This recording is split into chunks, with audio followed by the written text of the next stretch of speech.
Hello and welcome to another geek-tacular episode of Digital Circus. I'm your host, Tyler Hodgkinson, and on today's show, we break down all of the major E3 news and discuss which game announcements were a hit and which ones were a miss.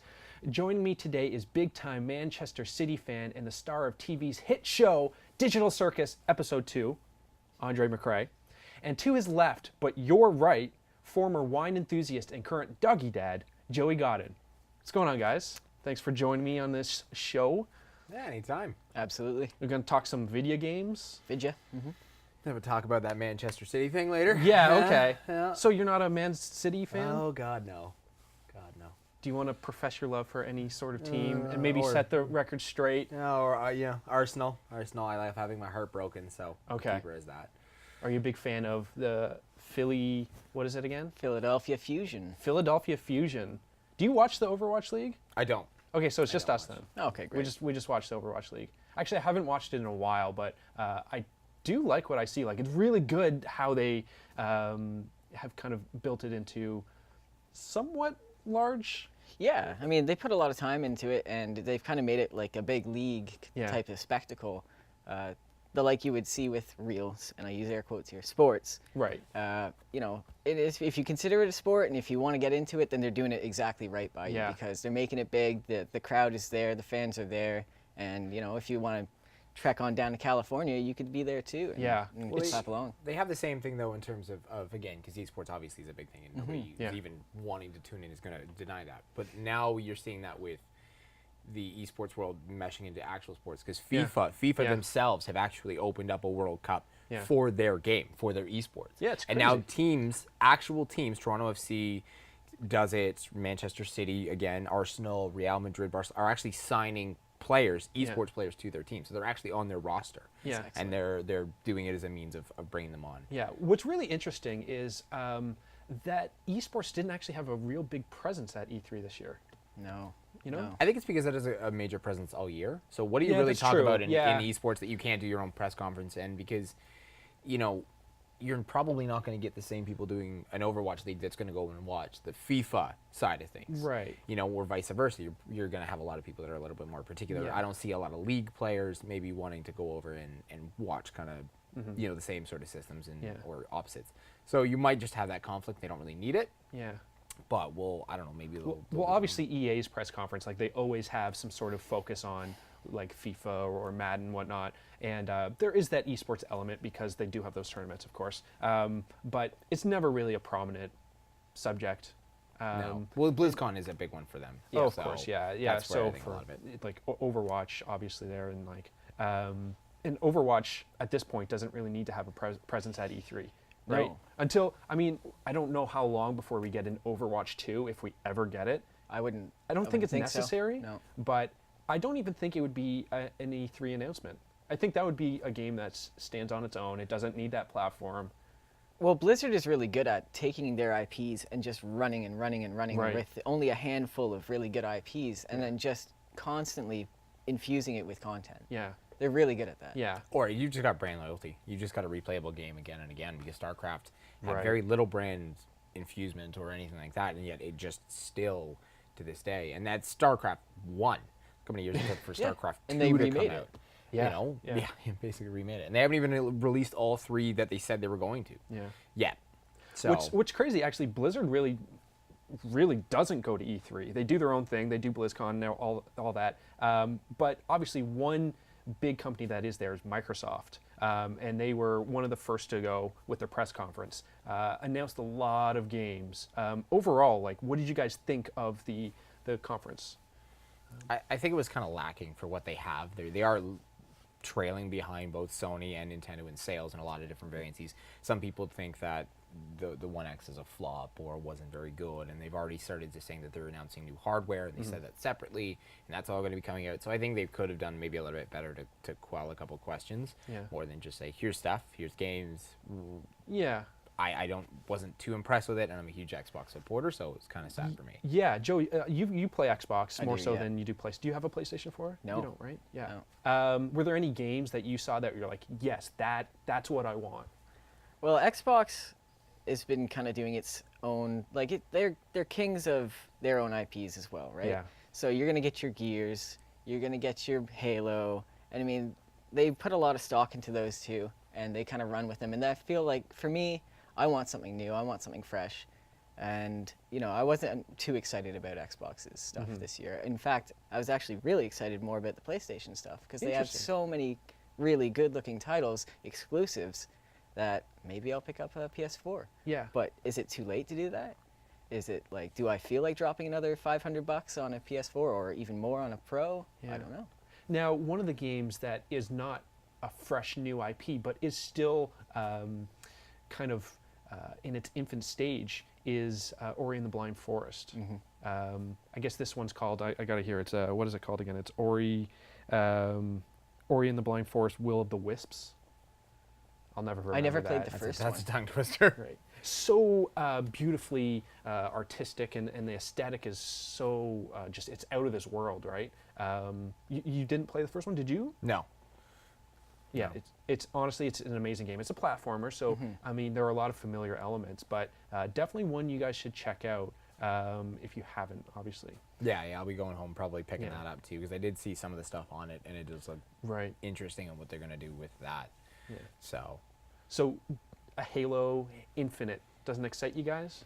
Man, after Infinite gets stuck to any title, and I instantly start shaking. I'm like, please don't do a time thing, or I can't play any more time games or time-related anything, because it's like such the hot topic right now where, oh, they can do anything, right? They can just make anything. Like, think about BioShock Infinite and how kind of surprised I was to get to the end and find out, you know, the big reveal. I don't want to spoil it for Yeah, anybody. I who hasn't actually played have it. not played that game. So I have it.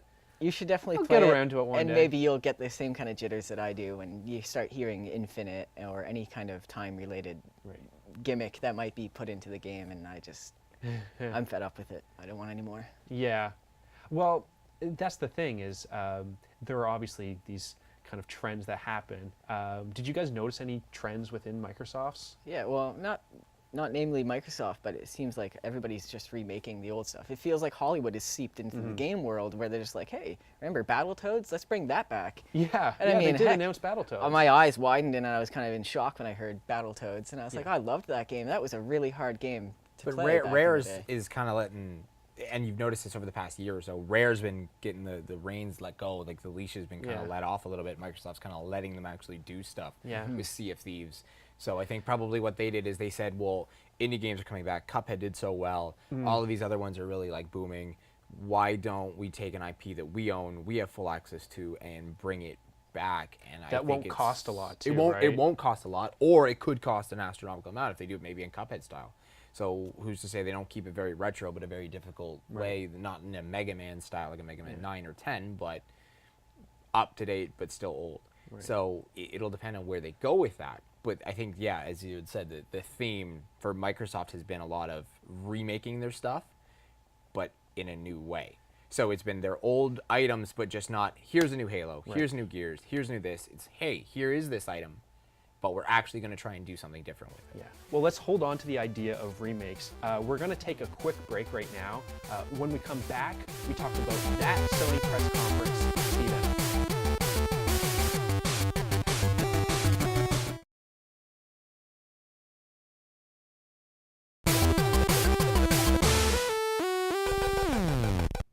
Welcome back to Digital Circus. I'm joined by Andre and Joey. Let's talk about Sony at E3. Just general thoughts right off the bat.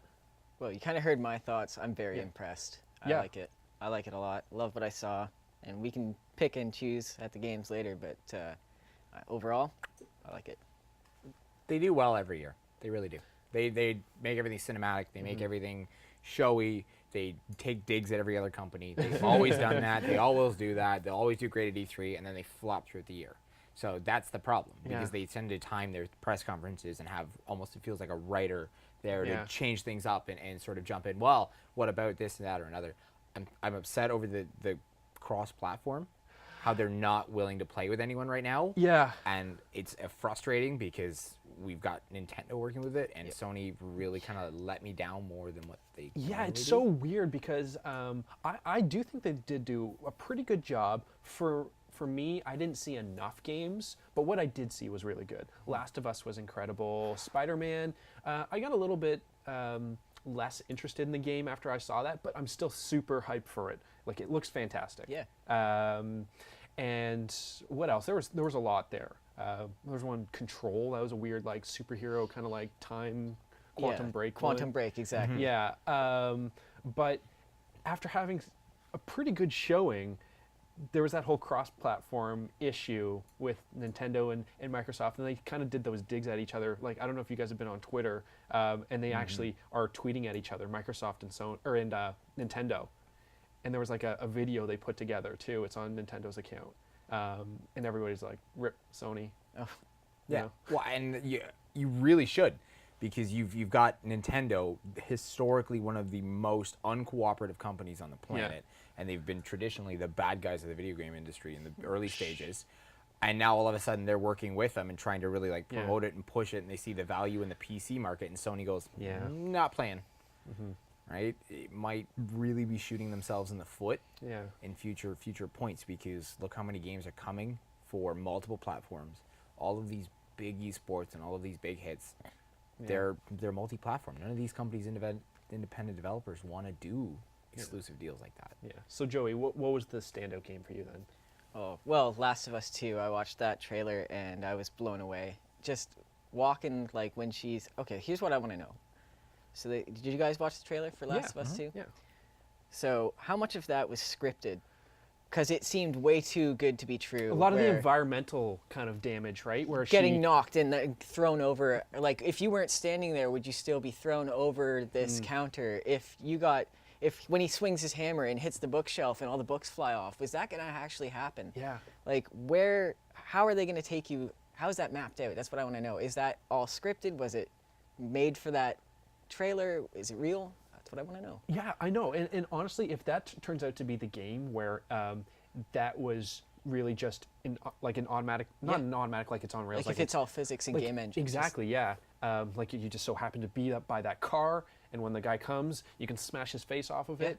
And it's not like a weird animation. It was really smooth. It was and very fluid, visceral. right? Yeah. So cool. Absolutely loved it. When she was running and she grabs the bottle and immediately throws it at the person and runs up and sticks the machete in his neck, and that was amazing. Like, blown away. If that is just gameplay footage and that happens naturally throughout the progression of the game, then they've got another game of the year on their hands. Right. Definitely. Another one of the cool games that really impressed me was the Ghost of Sasumi. Sasumi? Yeah. Suma? Oh. You know, something Japanese. So artistic and so cool. The environmental effects alone had me agape. Yeah. That's where Sony really benefits, because they will push that stuff. They're really big on, just their history says it, Shadows Colossus, all that stuff. Oh, yeah. They really artsy directions, and they're willing to kind of take that risk, which is fun. And again, I don't know about The Last of Us. I don't know what they will do with that, but I mean, that one might be interesting to see in terms of art styles how it plays. Yeah. No, you're so right.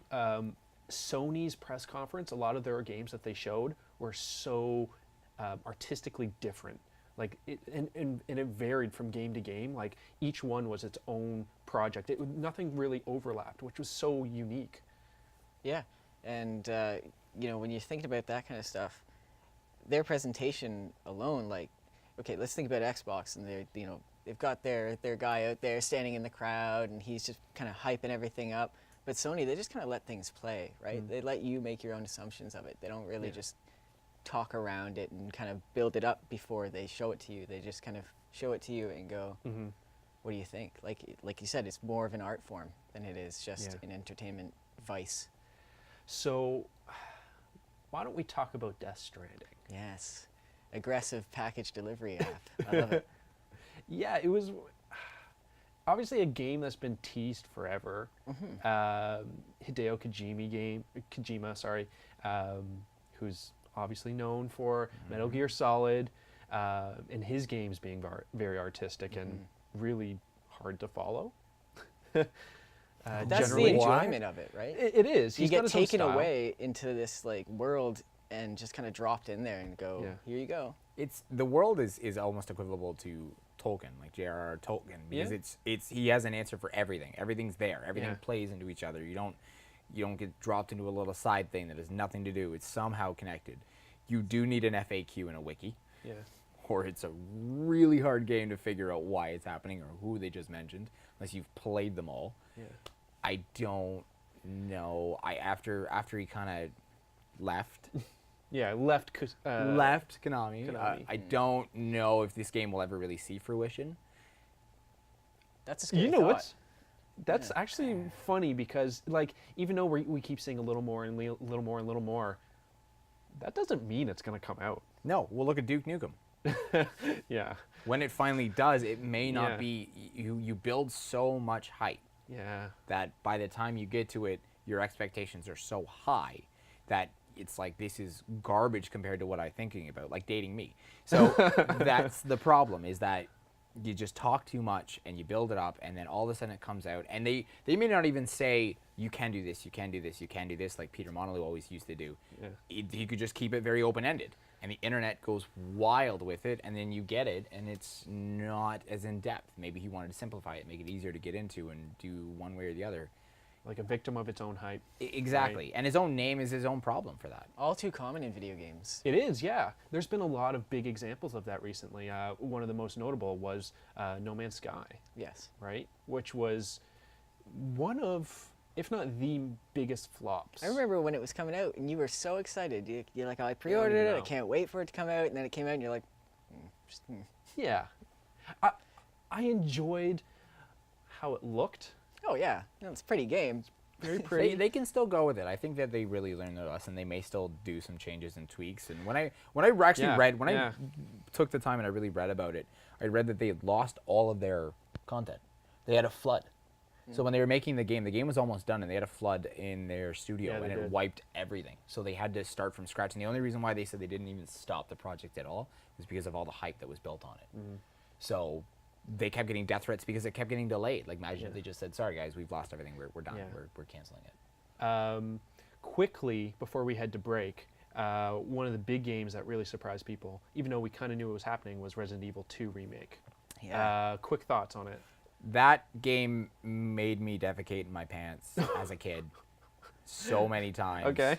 Like, I cannot tell you how many Yeah. times. And even today, you can still scare the living heck out of you and your friends and Yeah. anybody you're with, because you kill the nemesis, and then 5 seconds later, he's back, and you're like, Yeah. You good? You want? That was number 3. Oh, that was number 3? Yeah. Okay. wasn't it? Yeah. No, Well, it was Resident Evil Yes. was it wrong? for sure. Looking forward to it. Okay, so let's talk about Leon's redesign first of all, Okay. and his voice acting, because that's what stood out to me. I love the zombies; they look great, even their movements and all that stuff. That's great. But what really hit me was Leon's face. They gave him kind of a bum chin. They Yeah. widened his jaw, made him more American, and his voice is like so young. They recast his voice, and it was just like, that's all I could focus on. I'm like, wow, look at all these cool zombies, and there's a liquor, and but this square-jawed Leon, I don't know about that. Yeah. But that's just me. I'm a hype for the design. Right. Well, that I'm glad I finally got your kind of opinion on Sony's, because I did enjoy it, and I'm glad that other people did. So that makes 2 down, 1 to go. What did we think of Nintendo's E3 showing? You'll have to find out after the break. Join us or forever live.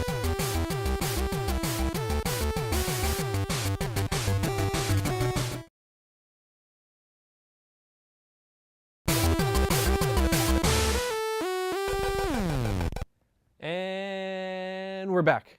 It's time to talk about Nintendo's E3 press conference. Thoughts? Andre, I know you're not a big fan of the Switch, so I'll just get you out of the way right off the bat. Smash Bros. Are you excited for Smash Bros? at least? Okay, that one I am excited for. We knew it was coming out. It's good. It's great every year. It's fine. I'm excited the amount of people they're actually putting in it. Even if you don't like who they're putting, they are putting a lot of characters in it, and it's nice that they're pulling from other sources. So that can be fun. Smash is almost always good. Even on the horrendous Wii U, it's good.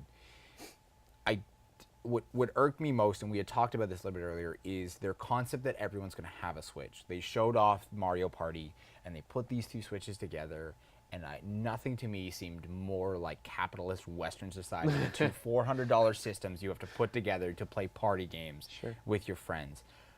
I don't know if they're really going to have, because obviously with the TV you can have connectivity with other controllers, but part of the whole system's appeal is its portability. You can bring it to a party. Can you connect other things that way? Will it still operate the same if you have it on the smaller screen trying to connect multiple controllers, or will you need another Switch there? You know, I don't know. I think that they are playing maybe a bit more on the gimmick now than they are before, which is ironic because the whole thing is. But I think Smash will be its saving grace in this upcoming. It's safe, right? In this December season, I think this whole Christmas sales, that'll be their safest bet. Joe, you have a Switch. All of my friends have Switches. Do they actually? Yeah, every single one of us have. We a were Switch. talking about this on the way. I was like, you know, I don't have a lot of friends that have Switches. Most people who have Switches don't like someone else who has a Switch. Oh man, we have like a whole chat room on Facebook and all. Can you add kind of me? things. Yeah, definitely. Can I make new friends? Yeah, we all have our Switch codes on there, so everybody gets intermingled. We like play Mario Kart and all that stuff together, like bigger games. And yeah, so when you say that, like, I definitely think it'll be really good, because I can definitely picture everybody laying down their Switches, making those tracks and stuff. Interesting. Mario Party's gonna be awesome.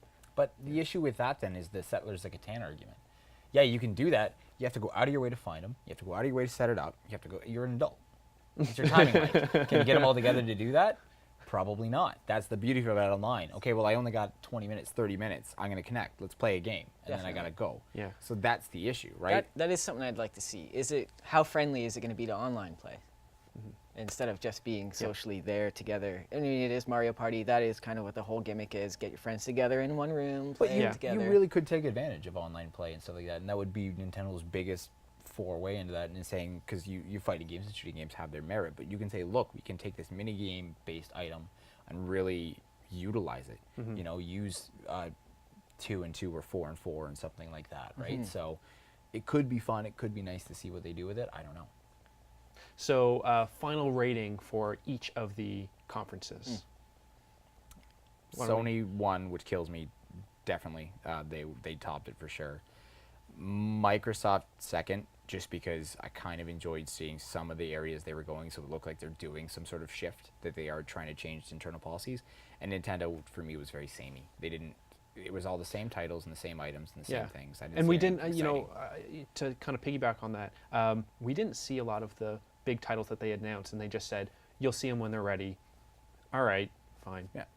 I would have really liked to seen some of those, but yeah, Joey, why don't you kind of maybe just rank them in the third? Well, I'd actually kind of follow the console wars listings right now. Right? Sony's on top, and it's the Switch, and then you got Xbox, and that's kind of how I feel it is right now, which is a shame because I do own the Xbox and put a lot of time into that. But right now, I'm basically focusing on the Switch and Nintendo, and they got a lot of safe titles coming out. So yeah. And then to piggy again, same idea. That's what scares me is safe bets. I don't like safe bets. That's how you get boring, monotony. That's how EA gets away with what they do. I like people who are going to take risks, and I think Sony may be doing that. Exactly. Yeah. Then you want to definitely fish in Sony's pond, because Nintendo is for fun and nostalgia. Well, definitely lots to talk about. E3 is always fun. So thank you guys for joining me, and thank you for watching. Until next time, game on.